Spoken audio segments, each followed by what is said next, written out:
Hello friends, welcome to my channel and thanks for watching this video. So we have ended with one more, I would say this time bizarre week on the Wall Street, where we have seen 700, nearly 750 points fall in Dow Jones, and S&P 500 cracked by more than 100 points. It is not very normal, and we have more than 2% decline in Nasdaq. Highlighting factor is VIX jumped up more than 16%, which is not at all a good sign, and closed at 18.2. So this is indicating volatility, and these are some of the things which one must recognize, because there are some fresh indications which are developing, and that's what we're going to discuss. Okay, some based on what is happening, and some based on what will probably happen depend upon the current price structure. So this is going to be an interesting session, so stay tuned with me and let's see what has happened and what will happen as far as the charts are concerned. Now, before going into the charts, let me tell you one thing very clearly. Policies or new policies are developing quite fast, so market is trying to adjust itself based on the current policies from US, and it has a global impact as well. So you will see a global churn in the market. Okay, nothing seems to be stable as you or I are thinking, because prices are showing something else, and that's what we're going to look at moving forward, right? So let's start with the chart analysis, where we have the daily chart of Dow Jones, and this 700 point fall has actually break the trend in the near term. So when we are looking at the current price, so what we're going to look at, so with the current fall, the trend has now become very clear in the very near term, where we have this line representing our resistance on the top, and we have these two lines representing our support or stop loss as far as the lower end of the range is concerned. So as far as Dow Jones is concerned, you have to stick within the range where we have 45,200 as our resistance or target on the upside, and we have 41,985 and 41,666 as far as our support or stop loss on the downside. So this is the near term trend, and you may see some bit of correction. Now the interesting factor is, there is no point going below 41,660 unless there is a breakdown. But as I have said in the commencement of the video, that there are some indications which are probably developing based on the current close, and that's something which I will definitely tell you, because that's where the indications are. So for that, what I'm going to do, I will, we are zoom out this chart, and we are okay. So if things goes wrong, and if Dow Jones falls below 41,660, then the developing trend or the next potential trend which is developing looks something like this. So there is a probability, maybe not high right now, but if it falls below 41,660, there is a probability of 10% or 11% correction from the current price, and that's what one should look at. So there will be a pain in the market as far as the near to intermediate trend is concerned, because it will definitely take a couple of weeks for this kind of correction to happen, and 10% index correction may cause 30 to 40% correction in good stocks, and in bad stocks it's gonna be a haywire kind of thing. So you have to be extremely cautious about the current development or about the fresh indications, although you just need to focus within this range only, but you cannot ignore this thing which I have just explained. So focus on both the things. Now let's talk about Nasdaq, because Nasdaq has fallen the most, as it is the high beta index.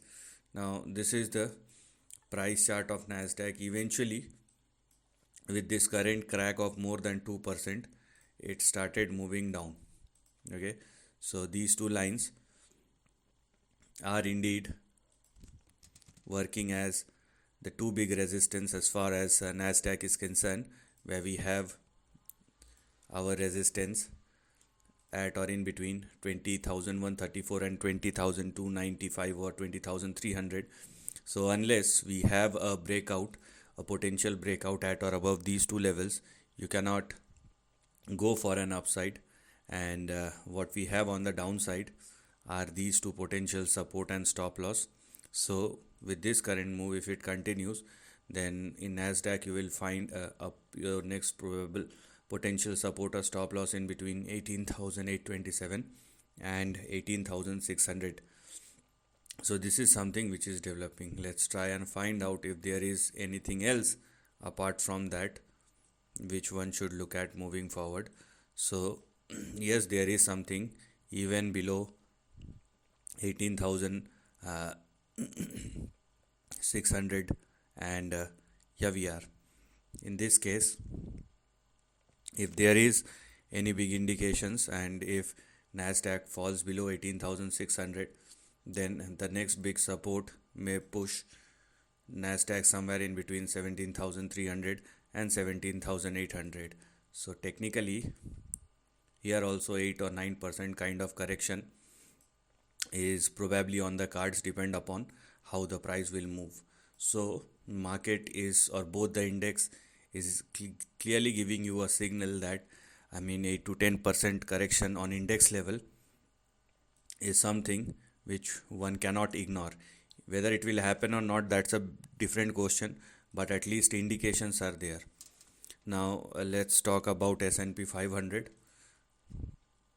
and here we are, similar kind of indications over here. So what I'm going to do, and when we are looking at S&P 500, it is indicating, here we are, this is the trend and it is indicating some more. Okay, whether it will happen or not, that's a different thing, because here in this case I'm talking about 12 to 13% kind of thing, but this is the most balanced one. Okay, the which will, but let's see, it will all depend upon the positioning and how market has positioned itself based on different set of index. So for S&P 500 we have 6119 and 6175 as far as our target or resistance is concerned on the upside. So what we're gonna look at is, if you're looking for an upside, then let S&P 500 surpass and sustain above both these levels. On immediate basis, we have our support at this point. We have our support at 5782, but if it falls below that, then you will have further correction, and next potential support may arise. If it falls below 5780, then the next potential support may arise in between 5000 and 5300. Now S&P 500 is the most balanced one, and it will definitely take time. Even for the correction, it's not going to happen in hurry compared to Dow Jones and Nasdaq. But yes, indications are there, so that's what we cannot ignore. So we have some negative indications as far as the market is concerned, and this trend will develop. Because of this fall, new developments are happening. That's why I am updating you. If there is any further development in the trend, then I will update that accordingly. Let's say we have seen a 10% rise suddenly across the market, then the market will completely or the market will behave in a different manner completely. So that will be a different thing. So the trend will change, we will update it, depend upon how the price will move. But as of now, this is what we have. Now let's talk about the most important indicator, which is the dollar index. And here we are.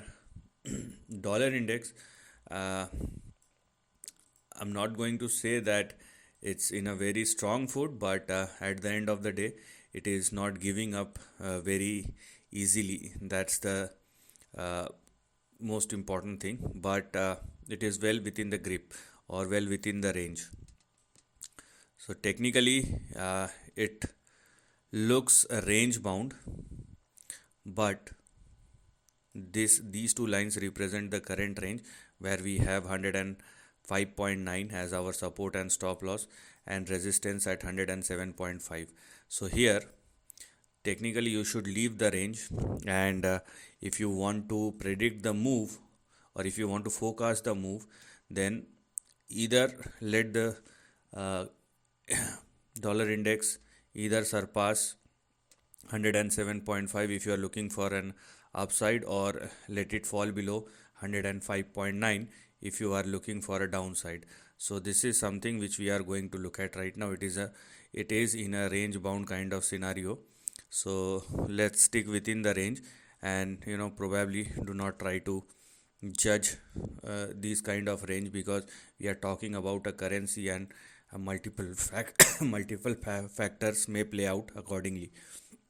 So there is no point thinking about what may happen. If you are focusing on the indicators on daily chart, the indicators are looking oversold, but in weekly chart it is in a corrective mode. Let me show it to you that as well. So this is the weekly chart. As we can see, I mean, overbought, but for the time being, dollar index has corrected enough in the near term, so you may again see a bounce back. How much it will be is the question mark, and that's why I'm saying that instead of trying to judge the move, let's stay within the range. Now, because we have a humongous spike in the VIX, so you have to check the current positioning of the VIX, which I don't think looks very good, because these kind of indications are not very good. And if it is indeed an indication, then the market is moving towards a, I would say, terrific time, but in a negative manner. So with the current close at 18, if the volatility spike, then what we can expect moving forward is a swing which may push CBOE VIX in between 24 and 31. So this is something which one must also look for. I mean, it will depend upon what the equity markets are indicating and how the VIX is moving. Okay, higher or lower depend upon the price action. So everything is in sync. Sometimes it may look distract where everything started moving higher, or everything started moving lower, where most of the things or some of the things are working opposite to one another. But I have said this thing couple of weeks back. Market is not in a mood to give you such clear directions or indications, so you have to adjust yourself based on the market decisions. Now couple of more charts we are going to look at, because I want to cover most of the things over here. And we are talking about WTI. So here we are. So technically it is in a weak foot. So when we are looking at WTI futures crude, and because it is comfortably closing below this level, and this is the futures chart, this is not the spot chart. So because crude is comfortably closed below both 76 and 74, so the indications are, if it continue to trade and sustain below 74, then this is the narrow range in between which crude futures is trading, where we have our next two big supports in between. Here we are, 67 and 62. But if it falls below 62, you will see a major crack. So technically it is a weak chart right now, which is good for importing countries and for exporting countries as well. Overall the price will move down, but